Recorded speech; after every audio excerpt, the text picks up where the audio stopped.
వీళ్ళందరికీ తెల్లవారి ఎక్కడెక్కడి నుంచి వస్తారు, ఓల్డ్ సిటీ నుంచి వస్తారు, ఎల్లారెడ్డి నుంచి వస్తారు, జహీరాబాద్ నుంచి కూడా రావడం జరుగుతుంది.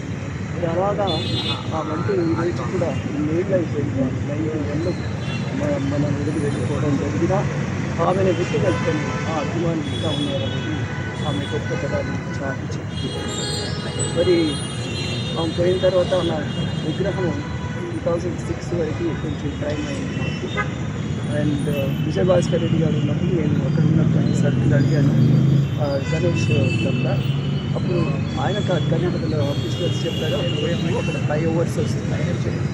నేను అప్పుడు ఫ్లైఓవర్స్ వస్తాయా అనుకుంటా.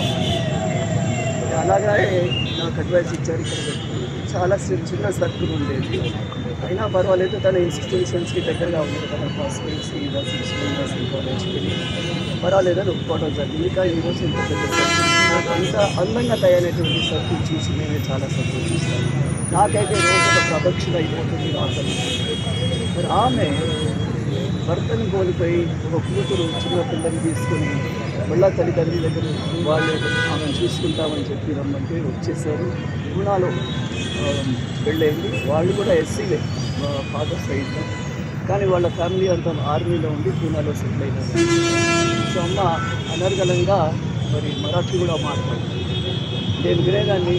మరి అప్పుడు పివి నరసింహారావు గారు కానీ అమ్మ కలిస్తే అమ్మను అత్త అనేదైనా ఇప్పుడు కూడా వాళ్ళిద్దరు మరాఠీలోనే మాట్లాడుతారు. సో అలాగా అన్ని భాషలు వచ్చాయి, తెలుగు వచ్చు, ఇంగ్లీష్ వచ్చు, హిందీ వచ్చు. సో మంచి అత్త కూడా. సో ఆమె చెప్తారు జనాలు అక్కడ లీడర్స్ కూడా, ఆమె వస్తుంది అంటే 2 గంటలు కానీ 3 గంటలు కానీ 4 గంటలు కానీ వెయిట్ చేసేవారు. అంటే చాలా చక్కగా మాట్లాడి ప్రజా సమస్యల గురించి తన గురించి గొప్పగా ఎప్పుడు కూడా గవర్నమెంట్లో కాదు, నేను ఇట్లా ఆపోజిషన్లోనే ఉంటానని చెప్పి ఆమెకి ఎన్ని పొజిషన్స్ ఆఫర్ చేసినా వెళ్ళలేదు. అది ఇప్పుడు లేదు. సో అలాంటి వ్యక్తి గురించి మనం ఎప్పుడు కూడా గుర్తు చేసుకోవడము మనం ఒక ధైర్యాన్ని ఇస్తుంది. సమాజం ఉండాలని ఎలాగైతే మరి అంబేద్కర్ గారు అన్నారు, ఆ విధంగానే టోటల్ అంబేద్కర్ అయితే 1952లో కాంగ్రెస్ వాళ్ళని ఓడించి 2 సార్లు అన్నారు గెలవడం యాజ్ అ కౌన్సిలర్. ఆ రోజులో కౌన్సిలర్. ఆ తర్వాత ఎల్లారెడ్డి వాళ్ళు వచ్చి లేదు మాకు ఒక ఎస్సీ సీట్ వచ్చింది, మీరు సూటబుల్ ఉంటారని తీసుకెళ్ళాక తన ప్రజాబలంతో తన సేవలతో అక్కడ 2 సార్లు, ఒకసారి ఒక మహిళా మంత్రిని ఓడించడం, ఇంకొకసారి ఒక సిట్టింగ్ ఎంపీని ఓడించడం అంటే అది చిన్న విషయం కాదు. ఆ తర్వాత మళ్ళీ తను ఓడిపోయిన తర్వాత ఇది ఎందుకు అని చెప్పేసి నన్ను కూడా వెళ్ళి మేమిద్దరం వారిలో ఉన్నాము, మమ్మల్ని ఇక్కడికి రప్పించాలని చెప్పి ఒక హాస్పిటల్ కూడా తను ఓన్ సొంతగా మరి ఎస్సీ కార్పొరేషన్కి పెట్టి సహాయం చేసి కట్టి మొదలు ఇచ్చిన తర్వాత అప్పటికీ తను all India Republican party president చేశారు. అందరంటే ఆమె లాంటి లీడర్షిప్ కావాలని చెప్పి సొంతగా కార్ డ్రైవ్ చేసేవారు. సో ఇవన్నీ ఆమెను చూస్తే ఆనాటి రోజుల్లో 1950స్లో ఇంత మహిళలకు ఇంత ఒక చొరవ, ఒక ధైర్యం, మనోధైర్యం అనేది అని నేను అనుకుంటాను. ఆమె ఒక కారణ చంద్రాలు, ఒక అజాత శత్రువు అందరితో బాగుంటుంది. ఆ విధంగా మెల్లమెల్లగా ఆమె ఆల్ ఇండియా లెవెల్కి వెళ్ళిపోయారు. ఆమె అంటే భయపడే వాళ్ళు కూడా ఉంటారు, ఎందుకంటే అసెంబ్లీలో తను మాత్రం పులియే ఫైర్ బ్రాండ్. నేను ఒకసారి జైపాల్ రెడ్డి గారు కాంగ్రెస్ లీడర్ని అడిగాను, అమ్మది ఒక చిన్న ఫిల్మ్ తీస్తున్నాం, డాక్యుమెంటరీ తీస్తున్నాం సార్, మరి ఆ డాక్యుమెంటరీకి ఏం పేరు పెట్టారు? అరే she was a fire brand, Agnishikha అని పెట్టండి అన్నారు. అగ్నిశిఖ అంటే ఆమె కులాల పరంగా చూడదు, ఆమె అందరితో బాగుంది.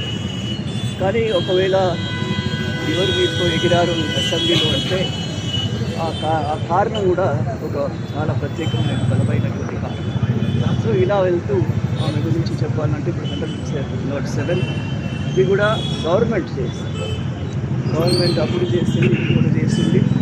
ఒక స్టాచ్యూ వచ్చింది, ఇంకొక స్టాచ్యూ రెడీగా ఉంది. మరి ఆ స్టాచ్యూ సీఎం గారు ఫ్రీ అయినప్పుడు స్టాచ్యూ అయినది ఎల్లారెడ్డిలో పెట్టించారు. అక్కడికి ఎమ్మెల్యే కూడా మాకు చాలా కృషి చేస్తున్నారు. ముఖ్యమంత్రి గారు మాకు సమయం ఇస్తారు, అప్పుడు మేము చెప్తాము. సో ఆమె జీవితం మనందరికీ ఒక పెద్ద స్ఫూర్తి. ఆ స్ఫూర్తిని ముందుకు తీసుకెళ్ళాలి, మహిళలు అలాగే ముందుకెళ్ళాలి, ఆడపిల్లలు బాగా చదువుకోవాలి. నేను చిన్న ఒపీనియన్ అనేది ఇస్తాను. Thank you.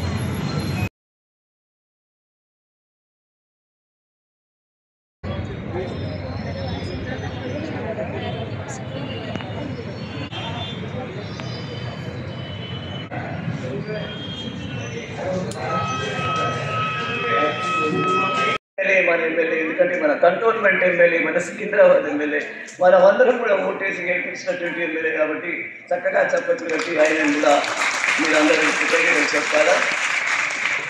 ఈ సన్నిహితుడిగా పనిచేసినటువంటి ఒక లీగల్ పర్సనాలిటీ, ఆమెకు సహకరించినటువంటి ఒక లీగల్ పర్సనాలిటీ కాబట్టి ఈవిడ డాక్టర్ వినయ్ మిస్సెస్, ఆయన he is a doctor and beautiful dancer.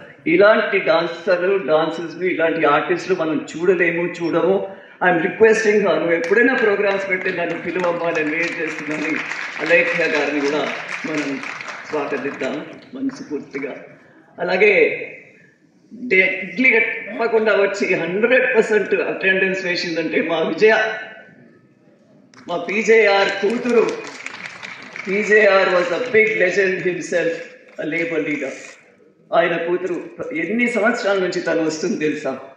అమ్మ ఆమెకు ఇన్స్పిరేషన్. అలాగా మా మదర్ పోయి 91లో పోయారు, ఆమె 35 years అవుతుండొచ్చు. And yet this lady will keep coming. So a very special thanks to you Vijaya. You are an inspiration to a lot of people today. Let's clap for her. మా పెద్దలు వారి గురించి చెప్పాలంటే is the toppest man today. వీళ్ళందరూ ఆయనకు కిందనే కూర్చుంటారు. Sir అధ్యక్ష అని చెప్పేసి ఆయన పర్మిషన్ ఇస్తేనే మాట్లాడతారు. కాబట్టి ఇంక్లూడింగ్ సీతక్క గారు కూడా మాట్లాడాల్సిందే, ద డైనమిక్ సీతక్క గారు కూడాను. మా ప్రసాద్ గారు రావడం కూడా నాకు చాలా ఆనందంగా ఉంది. సార్ మీరు నో అనకుండా టక్కున ఒప్పుకున్నారు. అక్క, అదే మీకు నాకున్న బ్రదర్ అండ్ సిస్టర్ ఒక కనెక్షన్ ఉంది కాబట్టి వస్తానక్క, నువ్వు పిలుస్తున్నావు కదా అన్నారు. నేను ఇంటికి కూడా పోయి పిలవలేదు. వికారాబాద్లో పని ఉంటే కూడా ఆ పనినంతా కంప్లీట్ చేసుకొని వారు ఇక్కడికి వచ్చారంటే మీకు కూడా నేను హృదయపూర్వక నమస్కారాలు, కృతజ్ఞతలు. అందరి చప్పట్లతో వారిని కూడా స్వాగతిద్దాం. మరి అలా చూస్తూ పోతే మా నిర్మలమ్మ ఎవరు ఆమె? She is the great lady, DCC president of our Sangareddy, మా DCC president, district Congress president of our district, and the wife of the legendary Jaggareddy, Jayaprakash Reddy గారు.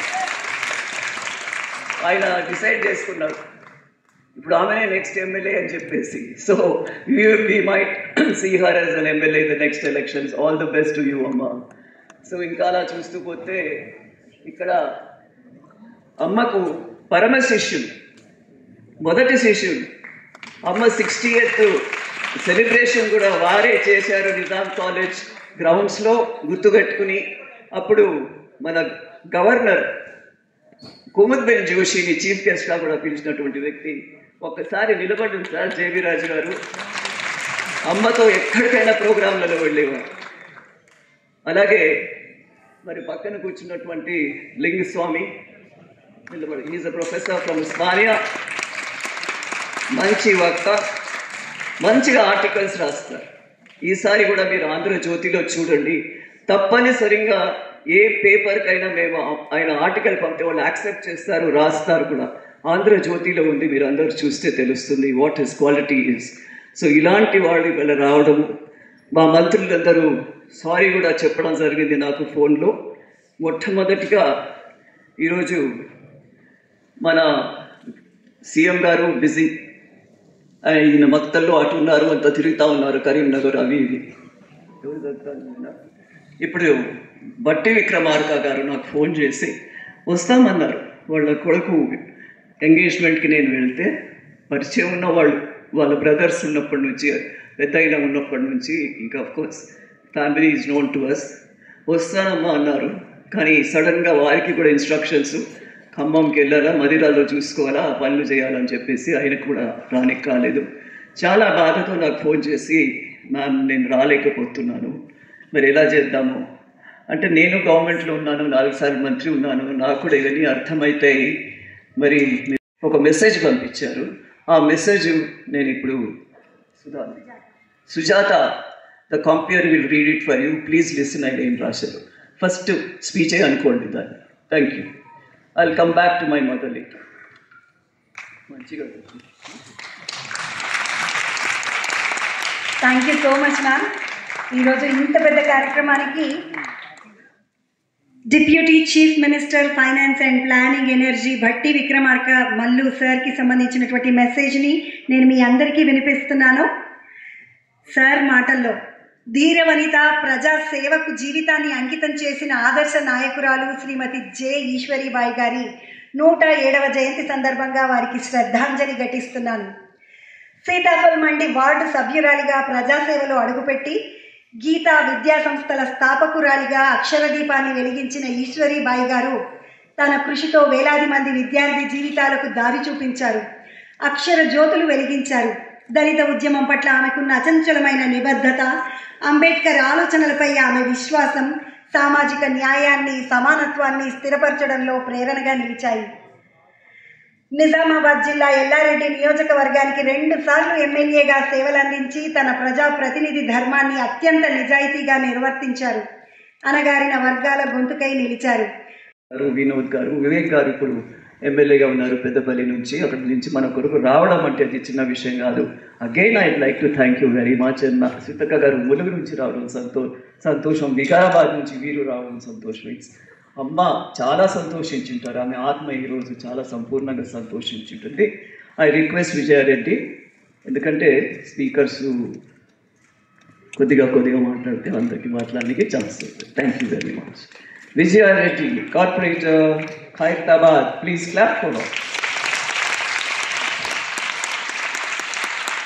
సభ అధ్యక్షులు అమ్మ గీతారెడ్డి గారికి, అదేవిధంగా వేదికను అలంకరించిన పెద్దలు స్పీకర్ ప్రసాదన్న గారికి, మంత్రివర్యులు వివేకన్న గారికి, అక్క సీతక్క గారికి, అదేవిధంగా మన కంటోన్మెంట్ ఎమ్మెల్యే అయిన గణేష్ గారికి, అలేఖ్య గారికి, అక్క నిర్మలక్క గారికి, ఇతరులు పెద్దలు వేదిక మీద కూర్చున్న వాళ్ళందరికీ కూడా నా హృదయపూర్వక నమస్కారాలు. అదేవిధంగా ఇంత ఓపికగా మీరందరూ ఇక్కడ కూర్చున్న ప్రతి సంవత్సరం నేను చూస్తూ ఉంటాను. అమ్మకు ఒక సెట్ ఆఫ్ పీపుల్ ఉన్నారు, వాళ్ళు ప్రతిసారి ప్రతి ఫంక్షన్ కూడా సక్సెస్ అయ్యే వరకు ఎంత లేట్ అయినా కూర్చొని ఓపికగా వింటారు. అదే అమ్మ ప్రోగ్రామ్కి సక్సెస్ అని నేను అనుకుంటాను. వాళ్ళందరికీ, మీ అందరికీ కూడా నా నమస్కారాలు. అమ్మ చెప్పినట్టు ఈశ్వరీబాయి గారు మాకు ఎందుకు అంటే, నేను చూడలేదు ఎప్పుడు, కానీ తన గురించి చదివినప్పుడు విన్నప్పుడు ఆ ఇన్స్పిరేషన్ వచ్చింది. ఎందుకంటే నేను కార్పొరేటర్గా ఫస్ట్ టైం ఎలెక్ట్ అయినప్పుడు ఒక మహిళా కార్పొరేటర్ ఎట్లా ఉండాలన్నది అమ్మ జీవిత చరిత్ర చూస్తే మనకు తెలుస్తుంది. తను ఎంత మోడర్నైజ్డ్గా ఉండేనో మనం చూస్తూ ఉన్నాం ఫోటోలలో, అంతే తన ఆలోచనలు కూడా మోడర్నైజ్డ్గా ఉండే. అంటే మహిళలు సార్థకత్వం ఉండాలని, వాళ్ళ కాళ్ళ మీద వాళ్ళు నిలబడాలనే ఉద్దేశంతో చిన్న చిన్న వాళ్ళకి ట్రైనింగ్ క్యాంప్స్ కమ్యూనిటీ హాల్స్లో పెట్టేదని, అదేవిధంగా ఈవెన్ హౌస్ వైఫ్స్కి ఎడ్యుకేషన్ ప్రొవైడ్ చేయడంలో అలాంటి కార్యక్రమాలు తన ఎర్లీ పొలిటికల్ లైఫ్లో చేయడము మాకెంతో స్ఫూర్తిదాయకము. నేను కూడా ఒకరోజు అమ్మ దారిలో నడుస్తూ ముందుకు వెళ్తున్నానని నేను కూడా అనుకుంటాను. సో తను అంత ఇన్స్పిరేషన్. అదేవిధంగా మనం చాలా తక్కువ నాయకులను చూస్తాం, ఎవరైతే ఇటు అర్బన్ పీపుల్ని అదేవిధంగా రూరల్ పీపుల్ని కూడా వాళ్ళ సేవలు అందించిన వాళ్ళు చాలా తక్కువ, అరుదైన నాయకురాలు. అందులో మన ఈశ్వరీబాయి గారు అలాంటి సేవలు అందించిన ఒక అరుదైన మహిళా నాయకురాలు. ఈ కాలంలోనే ఆడవాళ్ళు బయటకు వచ్చి రాజకీయాలంటే చాలా కష్టంతో కూడిన పని. అలాంటప్పుడు తను బయటికి రావడం, అంబేద్కర్ గారి ఆలోచనలు ఇంప్లిమెంట్ చేసి మహిళా సాధికత్వాన్ని ముందుకు తీసుకు ఇలాంటి మహా నాయకులని ఉదాహరణగా తీసుకొని ముందుకు వెళ్తుంటాము. నాకు బాగా గుర్తుంది, గీతా అమ్మగారిది అసోసియేషన్ నాన్నతోటి పి జనార్దన్ రెడ్డి గారితో వాళ్ళిద్దరూ ఒక అక్క తమ్ముడు ఉన్నట్టు ఉంటుండే, ఎంతో ఆప్యాయంగా ఉంటుండే.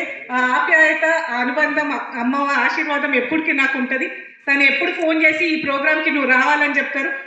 ఆమె ఈ ఏజ్లో కూడా లాస్ట్ టైం చూశాను, లాస్ట్ ఇయర్ హెల్త్ కొంచెం ప్రాబ్లం ఉండే అమ్మకి, నడవలేకపోతుండే. అయినా ఇద్దరు పట్టుకొని వచ్చి కూర్చోబెట్టి ఒక తల్లికి బిడ్డ ఇచ్చే నివాళి చాలా గొప్పది. ఎందుకంటే అందరూ తల్లిదండ్రులు కంటారు, వాళ్ళ దాంట్లో వాళ్ళు ఉంటారు, కానీ గుర్తు పెట్టుకొని ఆ తల్లి చేసిన పని స్ఫూర్తిగా ఇంకో జనరేషన్కి తీసుకుపోవాలని అమ్మ పడే తపన గీతారెడ్డి గారి పడే తపన చాలా అద్భుతమైనది.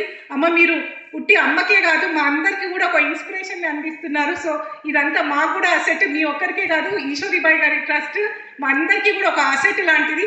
అలాంటిది మీరు ఇంత మంచి కార్యక్రమం చేస్తున్నందుకు మీకు మనస్ఫూర్తిగా మరొకసారి ధన్యవాదాలు తెలియజేస్తూ నాకు ఈ అవకాశం ఇచ్చిన ప్రతి ఒక్కరికి కూడా నమస్కారం అండి.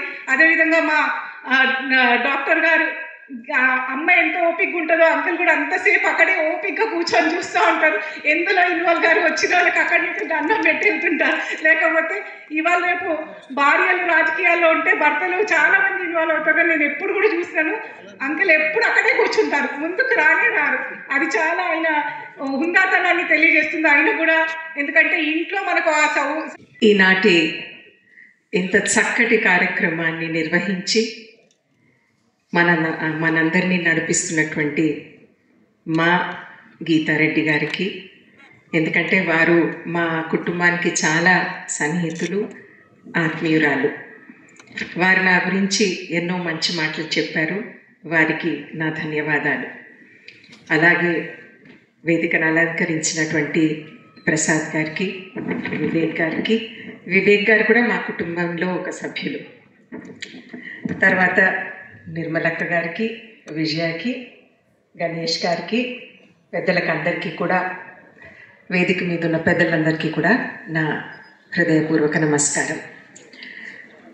నేను ఇలా స్టేజ్ మీదకి వచ్చి మాట్లాడతానికి వీలు లేదు, ఎందుకంటే ఆవిడంటే నాకు అంత ఇష్టం. ఎన్నో సంవత్సరాలుగా వారిని ఎన్నో పదవుల్ని అలంకరించి వారి కార్యక్రమం మొదలుపెట్టి మేము మా ఎమ్మెల్యే గురించి ఈరోజు అనుకుంటాం కాబట్టి మేము శ్రీ గణేష్ అనాల్సిందే. అసలు కొరత ఉంది హైదరాబాద్ సికింద్రాబాద్లో. ఇంతవరకు మన జూబ్లీ హిల్స్ వరకు కూడా ఎమ్మెల్యేనే లేకుండే. ఆ ఒక కొరత పూర్తి చేసినటువంటి ఎమ్మెల్యేని మీరు కొంచెం అందరూ చప్పట్లతో ఒకసారి పెద్దలు, గౌరవనీయులు, ఈనాటి కార్యక్రమానికి సభ అధ్యక్షత వహిస్తున్న మాజీ మంత్రివర్యులు శ్రీమతి గీతారెడ్డి గారికి, ఈరోజు ఈ కార్యక్రమానికి ముఖ్య అతిథిగా విచ్చేసిన గౌరవ స్పీకర్ గారికి, ఈరోజు ఒక గొప్ప నాయకుడు గారి పేరు మీద ఉన్న అవార్డు అందుకుంటున్న గౌరవ ఉమెన్ అండ్ చైల్డ్ వెల్ఫేర్ శాఖ మంత్రివర్యులు సీతక్క గారికి, గౌరవ మైన్స్ మినిస్టర్ వివేకన్న గారికి, నిర్మల గారికి, విజయరెడ్డి గారికి, అలేకే గారికి, ఇక్కడ విచ్చేసిన జేవి రాజు గారికి, ప్రొఫెసర్ లింగస్వామి గారికి, ముందున్న ప్రతి ఒక్క పెద్దలకి, అన్నా తమ్ములకి, అక్కా చెల్లెలకి, పాత్రికేయులకు నా యొక్క హృదయపూర్వకంగా నమస్కారం. అందరికీ ఈశ్వరీబాయి గారి 107వ జయంతి శుభాకాంక్షలు. 100 సంవత్సరాల కింద ఒక మహిళ అన్న, దళితులన్న ప్రతి ఒక్కరికి ఆనాడు చిన్న చూపు, అసమానత, అంచివేత, వివక్షకి గురయ్యేవారు. అలాంటి పరిస్థితుల్లో ఒక సామాన్య పేద కుటుంబంలో ఒక మహిళగా పుట్టి కౌన్సిలర్ నుంచి ఎమ్మెల్యే దాకా, ఎమ్మెల్యే నుంచి ఒక నేషనల్ పార్టీ అధ్యక్షురాల దాకా ఎదిగి చాలా మందికి వాళ్ళ ఆదర్శంగా నిలిచిన మన గొప్ప నాయకురాలు ఈశ్వరీబాయి గారు.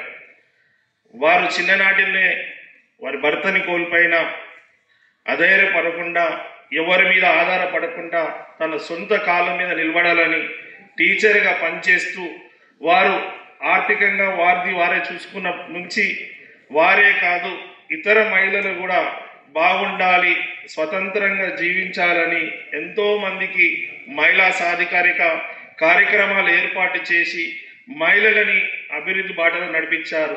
అక్కడే కాకుండా పేదరిక నిర్మూలన జరగాలి, పేదవాళ్ళు బతుకులు బాగుండాలంటే విద్యతోటే అది జరుగుతుందని ఆలోచించి ఎన్నో విద్యా సంస్థలు ఏర్పాటు చేసి ఎంతో మందికి విద్య నేర్పించారు. ఇవన్నీ సామాన్యుగా సేవలు చేస్తూ రాజ్య అధికారంతో ఎక్కువ సేవ చేయొచ్చని ఒక ఆలోచనతోటి రాజకీయంలో వచ్చి ఒక కౌన్సిలర్గా ఎన్నో సేవలు అందించి, ఎమ్మెల్యేగా సేవలు అందిస్తూ రాష్ట్రంలో ఎక్కడైనా సమస్యలు వస్తే ప్రతి సమస్యని అసెంబ్లీ దాకా తీసుకెళ్లి సమస్యని పరిష్కరించే విధంగా చర్చించేవారు. అలాంటి ఎన్నో సమస్యలు పరిష్కరించారు. ఎక్కడ బడుగు బలీన వర్గాల మీద దాడులు కానీ అన్యాయం జరిగితే అక్కడ నేనున్నా అని వారు ధైర్యం చెప్పేవారు. అలాంటి ఒక సంఘటన కూడా అసెంబ్లీలో ఒక చర్చకు వచ్చింది. ఒక దళితుడి వారు సజీవ దానం చేస్తే ఆనాడు ఎవరు పట్టించుకోలే, ఎవరు ధైర్యం కూడా చేయలే ఆ విషయం మీద మాట్లాడడానికి. వారు ఆ ఒక సమస్యని, ఆ ఒక విషయాన్ని అసెంబ్లీకి తీసుకెళ్లి అసెంబ్లీలో చర్చించే సమయంలో అక్కడున్న ఒక అగ్రకులానికి చెందిన వాళ్ళు, ఒక మంత్రి గారు, ఒక దళితుడు దొంగతనం చేస్తే ముద్దు పెట్టుకోవాలన్నా, కాల్చకుండా ఏం చేయాలని అడిగితే నేను ఇప్పటికీ ఆ సన్నివేశం మర్చిపోలేదు. నేను పుస్తకాలు చదివినాను, ఇదే మీటింగ్లలో వచ్చాను. ఆనాడు ధైర్యంతో వారు లేచి నిలబడి చెప్పు విసిరిసిరంటే ఆ చిన్న విషయం కాదు. అందుకే వారిని ఒక డైనమిక్ లీడర్ అంటారు. ఎందుకంటే భయపడతారు. ఆనాడే ఈనాడు టీవీలు వచ్చినాకనే ఇన్ని మీడియా వస్తే ఏమవుతుంది అనే పరిస్థితి. ఆనాడు ఏమి లేకున్నా కూడా ఒక ధైర్యంగా నిలబడారు. అందుకే ఈరోజు కూడా 107 సంవత్సరాలైనా కూడా ప్రతి మనుషుల్లో కూడా వారు నిలిచారు. కాబట్టి అలాంటి బాటల్నే మన గీతమ్మ గారు కూడా నడిచి, వారు విదేశాల్లో డాక్టర్గా ఉన్నా కూడా డాక్టర్ వృత్తిని మానేసుకొని మన దేశానికి వచ్చి రాజకీయానికి వచ్చి ఎంతో ఎమ్మెల్యేగా ఎంత సేవ చేసి వాళ్ళ కాన్స్టిట్యున్సీతో పాటు రాష్ట్రంలో ఏ శాఖ మంత్రి వారు ఉన్నా కూడా వారిదలో ఒక మార్క్ ఉండేది. అలాంటి ఒక సందర్భం అందరు గుర్తుండిపోయే విషయం నేను కూడా చూసింది ఏంటంటే, వారు మేజర్ ఇండస్ట్రీ మంత్రిగా ఉన్నప్పుడు అంతకుముందుకు ఎన్నో ఇండస్ట్రియల్ పార్క్స్ వచ్చేది. సామాన్యంగా బిజినెస్ మ్యాన్ కొనుక్కున్న వాళ్ళు బిజినెస్ చేసేవాళ్ళు. అమ్మగారు మినిస్టర్ అయిన తర్వాత ఇండస్ట్రీస్ మినిస్టర్ అయినప్పుడు ఇండస్ట్రియల్ పార్కులో కంపల్సరీ ఎస్సీ ఎస్టీకి 15% రిజర్వేషన్ ఇవ్వాలని రిజర్వేషన్ ఇవ్వడం, మహిళలకు 10% రిజర్వేషన్ కేటాయించడం, తక్కువ వడ్డీ రేట్లతోటే వాళ్ళకి రుణాలు ఇవ్వడం, ఇవన్నీ చేసినా కూడా ఈ దళితులు ఎస్టీలు. మన ప్రసాద్ గారు మా అధ్యక్ష, అసెంబ్లీలో కూర్చోమంటే కూర్చోవాలి, నిలబడుతుంటే నిలబడాలి. సో ఎంత నన్ను బావ అన్నా కానీ అసెంబ్లీ పోయినప్పుడైతే అధ్యక్ష అని చెప్పి చెప్పారు. సీతక్క గారు ఒక ఫైర్ బ్రాండ్ లెజిస్లేటరు, అందరూ కూడా అక్క సీతక్క గారు. అప్పుడు ఆ రోజులలో ఈశ్వరీబాయి గారిని అంటుండే ఫైర్ బ్రాండ్ లీడర్ అని. సో ఇంకొక ఫైర్ బ్రాండ్ లీడర్ ఇక మంత్రి గారు ఉన్నారు. అలానే గణేష్ గారు, అందరికన్నా మన ఆత్మీయుడు ప్రియతమైన మన జేబీ రాజు గారు, అలాగే నిర్మల జగ్గారెడ్డి గారు, విజయ్ గారు, డాక్టర్ లక్ష్మీనారాయణ గారు, అలేఖ్య గారు, కుటుంబ సభ్యులు అన్నారు. వారు మేమందరం కూడా మరి హస్బెండ్ నేను ఇద్దరం క్లాస్మేట్స్. సో చాలా రోజుల నుంచి స్నేహితము. సో చాలా సంతోషం. మీరు ఇంతకుముందు గీతారెడ్డి గారి గురించి చెప్పినట్టు అన్ని ప్రోగ్రామ్స్లో అటెండ్ చేసి డాన్స్, వారు కూడా చాలా ప్రైజ్ మీకు సెలబ్రేషన్స్ ఏదైతే చేసుకుంటున్నామో నిజంగానే గీతారెడ్డి గారికి మనం అభినందనలు చెప్పాలి. వారు హెల్త్ బాగున్నా లేకున్నా కానీ మా అమ్మగారు వారి సంస్మరణలో సభ చేసి మనం వారి జ్ఞాపకాలు గుర్తు చేసుకోవాలి. వారు ఒక ఇన్స్పిరేషనల్ లీడర్ ఉండే. నిజంగానే మా నాన్నగారు చాలాసార్లు వాళ్ళిద్దరూ స్నేహితులు ఉండే, ఇప్పుడు కూడా చెప్పేవారు. నిజంగానే పైకి వచ్చి దళిత రైట్స్, సివిల్ రైట్స్ ఇవన్నిటి గురించి ధైర్యంగా ముందుండి కొట్లాడి సాధనలో ఎప్పుడు కూడా వెంకకపోలేదు. సో వారు కూడా ఒక డిసిప్లిన్డ్ పొలిటీషియన్గా, ఒక టీచర్గా ఉండి మున్సిపల్ కార్పొరేటర్గా 2 సార్లు గెలిచి, తర్వాత ఎమ్మెల్యేగా 2 సార్లు గెలిచి, నాకు కూడా తెలుసు అనేక మీటింగ్లు అడ్రస్ చేసినటువంటి వ్యక్తిని ఇక్కడ ఉన్న వాళ్ళు గీతారెడ్డి గారు తప్పించి, రామచంద్రరెడ్డి గారు తప్పించి ఎక్కువ కాలం ఆమెకి ఒక ఫాలోయర్గా ఉన్నటువంటి వ్యక్తిని, మామూలు ఫాలోయర్ కాదు. ఏ సమస్య వచ్చినా సరే ఈశ్వరీబాయి గారి దగ్గరికి వెళ్ళి ఆమెతో డిస్కస్ చేసి మీరు రావాలి తప్పకుండా అని చెప్పి మొట్టమొదటిసారిగా 1971లో అంబేద్కర్ విగ్రహాన్ని ఏర్పాటు చేయాలి ట్యాంక్ బండ్ దగ్గరని మేము ఆలోచించాం అసోసియేషన్ తరఫున. షెడ్యూల్ కులాల సంక్షేమ సంఘానికి నేను అప్పుడు జనరల్ సెక్రటరీగా ఉన్నాను, తిరుపతి గారు ప్రెసిడెంట్గా ఉన్నటువంటి రోజుల్లో. మరి విగ్రహం అయితే వచ్చింది, మున్సిపల్ కార్పొరేషన్ లక్ష్మీనారాయణ ముదిరాజు గారు విగ్రహానికి శాంక్షన్ చేసి మేయర్ ఆయన విగ్రహాన్ని ఏర్పాటు చేయడం జరిగింది, కానీ ఆవిష్కరణ జరగలేదు. అమ్మాయి ఆవిష్కరణ సంవత్సరం అయిపోయింది, బ్రహ్మానంద రెడ్డి గారు ఆవిష్కరణ చేయడం లేదు బాబాసాహెబ్ అంబేద్కర్ యొక్క విగ్రహాన్ని అని ఆమె దగ్గరికి పోయినప్పుడు నాయన ఎంతవరకు చెప్పలేదేంటని అన్నది. మీరు వెళ్ళే దారిలోనే ఉంటుందమ్మా విగ్రహము ట్యాంక్ బండ్ దగ్గర, మరి మీరే ఇనాగ్రేట్ చేయండి, మేము అంతా వస్తాము, లార్జ్ స్కేల్లో మొబిలైజ్ చేసే బాధ్యత మాదని చెప్పినప్పుడు లేదు. ఆఖరిసారిగా వేదికను అద్భుతంగా ఉపయోగించుకున్నటువంటి ఒక పెద్ద లెజిస్లేటర్ ఎవరన్నా ఉంటే ఆమె ఈశ్వరాబాయి గారిని సందర్భంగా తెలియజేస్తున్నా. బ్రహ్మానందరెడ్డి గారిని అడిగింది అసెంబ్లీలో, ఏంటి అమ్మ ఏ భావంతో ఉన్నారు మీరు, ఆ మహనీయుని ఎందుకు ఇనాగ్రేట్ చేయడం లేదని అంటే ఇమీడియట్గా చెప్పలేకపోయాడు జవాబు. ఇక్కడే నాకు జవాబు చెప్పకపోతే నేను వెళ్ళే దారిలోనే నా అనుయాయులతో కలిసి విగ్రహాన్ని ఆవిష్కరించి ఇంటికి వెళ్తానని వార్నింగ్ ఎప్పుడైతే వచ్చిందమ్మా, కంగారు పడొద్దమ్మా, నన్ను మన్నించండి అని చెప్పి వివి గిరి గారు అప్పుడు ప్రెసిడెంట్ ఆఫ్ ఇండియా నేను తీసుకొచ్చి ఆయన చేత ఆవిష్కరింపజేస్తాను నమ్మండి అని చెప్పి వివి గిరి గారిని తీసుకొచ్చి ఆవిష్కరింపజేసి బాబాసాహెబ్ అంబేద్కర్ అంటే ఇది పాఠ్య పుస్తకాల్లో చరిత్ర పిల్లలకు కూడా వచ్చే తరానికి కూడా అందిస్తే బాగుంటుందని మరి వేదిక పైన ఉన్న పెద్దలకి ముంగట ఉన్న మన పెద్దలందరికీ కూడా నా కోరిక అనిపిస్తుంది కాబట్టి ఆ మనసులో ఉన్న మాట నేను ముందు ఉంచుతాను. Thank you.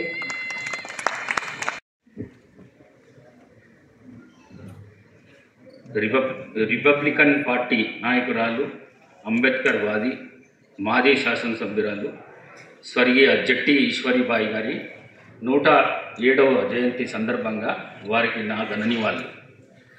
ఈ కార్యక్రమంలో పాల్గొంటున్న కార్మిక ఉపాధి గనుల శాఖ మంత్రి గౌరవనీయులు శ్రీ గడ్డం వివేక్ వెంకటస్వామి గారు, పంచాయతీరాజ్ గ్రామ అభివృద్ధి శాఖ మంత్రి శ్రీమతి గౌరవనీయులు సీతక్క గారు, కంటోన్మెంట్ శాసనసభ్యులు గౌరవనీయులు శ్రీ గణేష్ గారు, తెలంగాణ ఇండస్ట్రీస్ కార్పొరేషన్ చైర్మన్ శ్రీమతి నిర్మలా జగ్గారెడ్డి గారు, తెలంగాణ సంగీత నాటక అకాడమీ చైర్మన్ శ్రీమతి అలేఖ్య పుంజేల గారు, మరి కార్పొరేటర్ శ్రీమతి విజయారెడ్డి గారు, మాజీ మంత్రి ఈశ్వరీబాయి మెమోరియల్ ట్రస్ట్ చైర్మన్ గౌరవనీయులు పెద్దలు డాక్టర్ జె గీతారెడ్డి గారు, వారి కుటుంబ సభ్యులు, మరి అదేవిధంగా పెద్దలు గౌరవనీయులు జేబీ రాజు గారు, మరి మిత్రులు జె ఈశ్వరీబాయి గారు, మరి గీతారెడ్డి గారి అభిమానులు, కుటుంబ సభ్యులు, పత్రికా మిత్రులు, మీడియా మిత్రులు అందరికీ నా యొక్క నమస్కారం. ఈశ్వరీబాయి గారు మహిళా లోకానికి ఆదర్శం.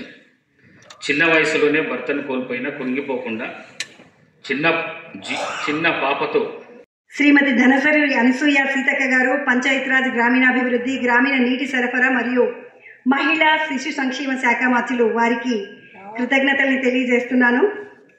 అలాగే శ్రీ గడ్డం ప్రసాద్ కుమార్ గారు, శాసన సభాపతి, వారు మన స్పీకర్, మన తెలంగాణ స్పీకర్, వారికి కూడా కృతజ్ఞతలు sir. Thank you so much for coming. అట్లాగే వివేక్ వెంకటస్వామి గారు, కార్మిక ఉపాధి కల్పన మరియు గనుల శాఖ మంత్రి, వారు కూడా ఈ కార్యక్రమానికి విచ్చేసి వారి అనుభవాలన్నింటినీ కూడా చక్కగా తెలియజేశారు. Thank you so much sir Vivek sir. అలాగే ఈ కార్యక్రమానికి విచ్చేసినటువంటి MLA cantonment Shri Ganesh sir గారికి కృతజ్ఞతల్ని తెలియజేస్తున్నాను. ఖైరతాబాద్ కార్పొరేటర్ విజయారెడ్డి గారికి కృతజ్ఞతలు. అలాగే సంగారెడ్డి నుండి ఇక్కడి వరకు విచ్చేసినటువంటి నిర్మలా జగ్గారెడ్డి గారికి కూడా కృతజ్ఞతలు కార్యక్రమానికి విచ్చేసినందుకు. ఇక ఈ కార్యక్రమానికి విచ్చేసి బోలెడని విషయాన్ని మనందరికీ తెలియజేసినటువంటి శ్రీ జేబీ రాజు గారు, వారికి కృతజ్ఞతలు. ప్రొఫెసర్ లింగస్వామి గారు, ఉస్మానియా యూనివర్సిటీ, వారికి కూడా కృతజ్ఞతలు. అలాగే కార్యక్రమానికి విచ్చేసినటువంటి మీడియా మిత్రులందరికీ కూడా పేరు పేరున వేరే వేరే ఛానల్స్ వారికి, వేరే వేరే పేపర్ల వారికి వేరే వేరేగా మరొక్కసారి కృతజ్ఞతల్ని తెలియజేస్తున్నాను. విచ్చేసినటువంటి ఆకృతి స్పెషల్ మ్యామ్. ఇక కార్యక్రమానికి విచ్చేసినటువంటి ప్రతి ఒక్కరికి కూడా పేరు పేరున వేరువేరుగా ధన్యవాదాలని తెలియజేస్తూ, ఎస్పెషల్లీ పోలీస్ డిపార్ట్మెంట్ వారికి కృతజ్ఞతల్ని తెలియజేస్తూ, ఈ కార్యక్రమం స్టార్ట్ చేసేంత వరకు కూడా తెలియదండి ఆకృతి ఈ సర్టిఫికెట్ని చదువుతుంది అని. కానీ వచ్చిన తర్వాత సైటేషన్ని చదువుతుంది అని వచ్చిన తర్వాత ఆకృతిని నేను అడిగాను, నాన్న నువ్వు చదువుతావా, నువ్వు చదివితే బాగుంటుంది, ఎందుకంటే తాతమ్మ జనరేషన్ని లెగసీని అలా కంటిన్యూ చేసిన దాన్ని అవుతావు, చదువుతావా అంటే ఫస్ట్ ఆలోచించి నేను అమ్మమ్మని అడుగుతాను అన్నారు. అందరికీ ఇదొక సర్ప్రైజ్ లాగా ఉంటుంది, నువ్వు చదవాలి అని. అంటే లాస్ట్ మూమెంట్లో చదివేటప్పుడు కూడా ఫస్ట్గా చదివేటప్పుడు పిల్లలు ఎంత జంకుతారో నేను చెప్పాను, నువ్వు మళ్ళీ ఈశ్వరి బాయ్ తల్లి, నువ్వు అసలు భయపడాల్సిన అవసరం లేదు అన్నాను. సో ఆకృతి గట్టిగా చెప్పట్లేదు, నిజంగా ఆకృతి రేపటి రోజున అలా ఇన్సిడెంట్ని చూసి మాట్లాడి గొడవపడే దమ్మున్నటువంటి క్యారెక్టర్ అవుతుంది ఆకృతి అని. ఆకృతిని నేను కూడా దీవిస్తున్నాను. ఆల్ ది బెస్ట్ నాన్న. సో అందరికీ మరొకసారి కృతజ్ఞతలు. తెలంగాణ భాషా సాంస్కృతిక శాఖ అలాగే జే ఈశ్వరీబాయి చారిటబుల్ ట్రస్ట్ తరఫున కార్యక్రమానికి విచ్చేసిన వారందరికీ కృతజ్ఞతలు తెలియజేసుకుంటూ, ధన్యవాదాలు తెలియజేసుకుంటూ ఈ కార్యక్రమాన్ని ముగిస్తున్నాం. Thank you so much. మళ్ళీ ఇలాంటి అద్భుతమైన కార్యక్రమం